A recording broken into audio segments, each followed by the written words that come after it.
આજની તારીખમાં આ રોડ પર ચાલવાની જગ્યા નથી કે ટ્રાફિકની વ્યવસ્થા બરાબર નથી અને બ્રિજ બનશે તો એ લોકોને મારી નાખવાના છે। આવો બધો ધંધો કરવાની જરૂર નથી અહીંયા આગળ।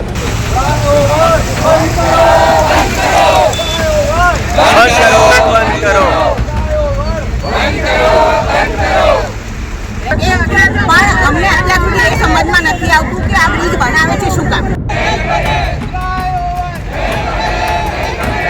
यहाँ स्कूल है तो ये चीज़ बना के आप यहाँ से जस्ट 400 मीटर के लिए इस पूरा एरिया को नष्ट करने का मतलब क्या है? This program is powered by Design and Decor, the ultimate interior solution. નમસ્કાર, આપ જોઈ રહ્યા છો યુટીસી ન્યૂઝ। વડોદરા મહાનગરપાલિકા જેને વિકાસ કહે છે, સ્થાનીય નાગરિકો તેને વિનાશ કહી રહ્યા છે। સન ફાર્માથી ભાયલી TP4 ને જોડવા માટે નર્મદા કેનલ પરથી વડોદરા મહાનગરપાલિકા એક ઓવરબ્રિજ બનાવી રહ્યું છે। સ્થાનિકોનું કહેવું છે કે આ બ્રિજ બન્યા બાદ વિસ્તારનો વિનાશ થઈ જશે, વિકાસ નહીં થાય પરંતુ લોકોને ખૂબ હાલાકી પડશે।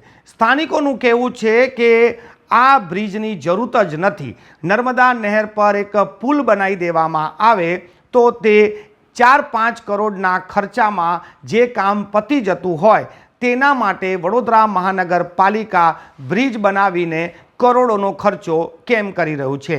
TP4માં આવેલી સોસાયટીઓના રહીશો આજે એકત્રિત થયા હતા। તેઓ એક સિગ્નેચર કેમ્પેનિંગ કર્યું છે અને તેમની એક જ માંગ છે કે આ વિસ્તારમાં બ્રિજ ના બનવો જોઈએ। આજે વહેલી સવારે જ વિસ્તારના લોકો એકત્રિત થયા અને બ્રિજનો વિરોધ કર્યો છે। આ બ્રિજના વિરોધમાં મહિલાઓ, બાળકો, યુવાનો અને વૃદ્ધો પણ સામેલ થયા। તેમની એક જ માંગ છે કે આ બ્રિજની જરૂર જ નથી તો પછી વડોદરા મહાનગરપાલિકા આ બ્રિજ કેમ બનાવી રહી છે। જો નહેર પર રોડ બનાવવાનો હોય તો તેની પર સામાન્ય પુલ બનાવીને પણ યાતાયાત કરી શકાય છે, તો આ કરોડોના ખર્ચે બ્રિજ કેમ બનાવવામાં આવી રહ્યું છે। વડોદરા કોર્પોરેશનના જે વહીવટ છે તેની પર જ સ્થાનિકો સવાલ પૂછી રહ્યા છે કે આ કોના બાપની દિવાળી છે, આ કોના ખર્ચા થઈ રહ્યા છે। આ ખર્ચા તો જનતાના ટેક્સના રૂપિયાથી જ થઈ રહ્યા છે। જ્યારે જનતા જ કહી રહી છે કે બ્રિજની જરૂર જ નથી તો પછી બ્રિજ કેમ બનાવવામાં આવી રહ્યો છે। આજે સ્થાનિકોએ પોતાના મનની વાત દિલ ખોલીને કરી છે। તેમનું કહેવું છે કે કોર્પોરેશન રૂપિયા ખોટી જગ્યાએ વાપરી રહ્યું છે। જે જગ્યાએ વાપરવાના હોય છે ત્યાં ના વાપરીને કોન્ટ્રાક્ટરોને લાભ થાય તેવી યોજના કોર્પોરેશન હંમેશા બનાવતું હોય છે। જ્યારે આ બ્રિજની દરખાસ્ત આવી ત્યારથી જ સ્થાનિકો આનો વિરોધ કરી રહ્યા છે, પરંતુ કોર્પોરેશન અહીંયા બ્રિજ બનાવવા માટે મક્કમ છે। ત્યારે આજે સ્થાનીય રહીશો એકત્રિત થયા, સિગ્નેચર કેમ્પેનિંગ કરી અને એક અવાજ, બુલંદ અવાજમાં આ બ્રિજનો વિરોધ કર્યો છે। જોવાનું એ રહેશે કે આ સ્થાનિય નાગરિકોએ જે વિરોધના સૂર ઉગામ્યા છે તે કોર્પોરેશનના અધિકારીઓના કાન સુધી જાય છે કે પછી આ બહેરી અને આંધળી જે કોર્પોરેશન છે તે તેના મનનું જ કરશે અને જે લોકોએ તેમને મત આપીને આ સત્તા આપી છે કે તેઓ નિર્ણય લઈ શકે છે, શું એ જ લોકોની વાત હવે તેઓ માનશે કે પછી બ્રિજ બનાવીને જ રહેશે, એ તો આવનારો સમય બતાવશે। બનાવવાનું ના બનાવવાનું કારણ એ છે કે પહેલે તો અહીંયા આગળ બ્રિજની જરૂર જ નથી। ખાલી આ કેનાલ પર એક સિમ્પલ પુલ બનાવી દે કે અંડરગ્રાઉન્ડ પાસ બનાવી દે તો બી ચાલે એવું છે। આ બ્રિજમાં આટલા પૈસા વેડફવાની, બીજું અહીંયા આગળ આ એવરેજ ડિગ્નિટીની અંદર 150 ફ્લેટ છે, એમાં કેટલા બધા સિનિયર સિટીઝન રહે છે। આજની તારીખમાં આ રોડ પર ચાલવાની જગ્યા નથી કે ટ્રાફિકની વ્યવસ્થા બરાબર નથી અને બ્રિજ બનશે તો એ લોકોને મારી નાખવાના છે। આવો બધો ધંધો કરવાની જરૂર નથી। અહીંયા આગળ કોઈ બ્રિજ બનાવવાની જરૂર નથી। અહીં અહીંયા આગળ અંડર એક નાનો પુલ બનાવી દો તો પણ પ્રોબ્લેમ સોલ્વ થઈ જશે। આટલો મોટો બ્રિજ બનાવવાની જરૂર નથી। બીજી ઘણી બધી 1.5 કિલોમીટરનો પુલ બનાવવાની સાહેબ બિલકુલ જરૂર નથી। અહીંયા તમે અહીંયા આગળ તપાસ કરી લો, તમે પત્રકાર છો કે અહીંયા આગળ બ્રિજની જરૂર છે ખરેખર બિલકુલ નથી। અને અહીંયા આગળ કેટલા બધા સિનિયર સિટીઝન ને લોકો રહે છે, એ લોકોની હેરાનગતિ થઈ જશે। સ્કૂલ પણ છે બાજુમાં, નાના બાળકોની તકલીફ થઈ જશે। બીજું 3-4 વર્ષ સુધી તો બ્રિજ બનતા નથી અહીંયા આગળ। બીજું ફક્ત લોકોની હેરાનગતિ છે, બીજું કઈ જ નથી। અને આગળ બી કેવું છે કે અહીંથી 200 મીટર આગળ બી કોઈ વસાહત નથી, કશું વસાહત નથી, કશું જ નથી। આગળ ત્યાં ખેતરો છે બધા, બરાબર છે। તો કે જરૂરત નથી બ્રિજની. બ્રિજ બંધ કરીને તમે એક સિમ્પલ તમે અંડરગ્રાઉન્ડ કરીને સનફાર્મ અને બાયલની કનેક્ટ કરી શકો છો. અમે એ લોકોને રજૂઆત કરી છે કે અત્યારે જે વરસાદમાં કેટલા બધા ખાડા પડી ગયેલા છે અને સવારે સ્કૂલે જતા આવતા કેટલાય વિદ્યાર્થીઓને એમના મમ્મીને એમણે પડતા જોયેલા છે.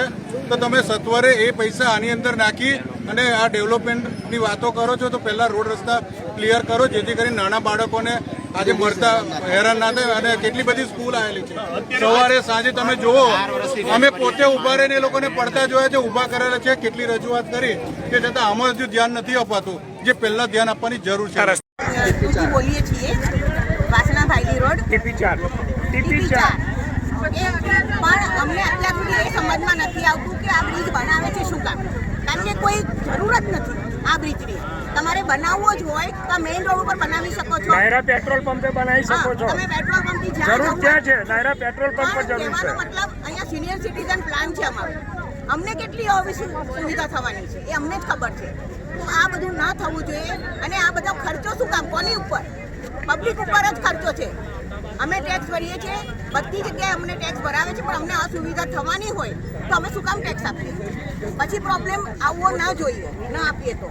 એટલે હંમેશા બધાનું વિચારીને અને આગળ વધો. કારણ કે પબ્લિકનો વિચાર પહેલાં લેવાનો હોય, પછી કામ કરવાનું હોય. સરકાર બનવાથી એવું નથી કે સરકાર એના ઓપિનિયન પોતે લઈ શકે છે. હંમેશા પબ્લિકને સાથે લઈને ચાલો તો હું માની જાઉં. અને આનું કોઈ પણ મને બતાવો કારણ કે શું સુવિધા થવાની છે, આનાથી કોને બેનિફિટ થવાનું છે એ અમને બતાવો પહેલા. અને इस तरह का फ्लाईओवर बना के हमारे पास से फायदा क्या है? यहाँ से अगर ब्रिज क्रॉस करना है तो आप यहाँ सर्कल बना सकते थे. आप यहाँ से पूरा जो सिस्टम है उसको खराब कर रहे हैं. यहाँ पर सीनियर सिटीजन का घर है, यहाँ पर जो है ये मतलब फैसिलिटी बन रहा है, यहाँ स्कूल है. तो ये चीज़ बना के आप यहाँ से जस्ट 400 मीटर के लिए इस पूरा एरिया को नष्ट करने का मतलब क्या है? ना आप 4 साल से हमारे से डेवलपमेंट चार्ज ले रहे हैं जो गुजरात में सबसे हाईएस्ट है. वो तो डेवलपमेंट हुआ नहीं. अब यहाँ से फ्लाईओवर बना के आप 400 मीटर तक क्या हासिल करना चाहते हैं? आपको ब्रिज बनाना था तो आज की यहीं पर सर्कल बनाते निकल जाते. इसका मतलब पैसे का बर्बादी है, लोगों की असुविधा है. न इसके बारे में आपने कोई डिस्क्लोज किया है, न इसके बारे में कोई प्रोग्राम बताया है, न इसके बारे में कोई डिस्प्ले है. मतलब सब अपनी मनमानी. ऐसे तो नहीं चलता है. ये इतना पैसा जो खर्च हो रहा है किस लिए हो रहा है? और ये 400 मीटर के लिए आप पूरा इस सीनरियो क्यों नष्ट कर रहे हैं? सीनियर सिटीजन है, यहाँ स्कूल है, यहाँ हॉस्पिटल है, ये क्या मतलब है? आदमी आपको सुनना पड़ेगा ना. आप 4 साल से डेवलपमेंट चार्ज क्यों ले रहे हैं हम लोग? 4-4 हज़ार रुपया डेवलपमेंट चार्ज ले रहे हैं जो गुजरात में सबसे हाईएस्ट है. वो समय तो ध्यान देते नहीं है. इस तरह की जो दादागिरी है ना, अच्छी बात नहीं है. सरकार को यहाँ के लोगों की सुविधा को समझना चाहिए और डिस्कस करना चाहिए. रोड यहाँ पे सही नहीं है पूरे के पूरे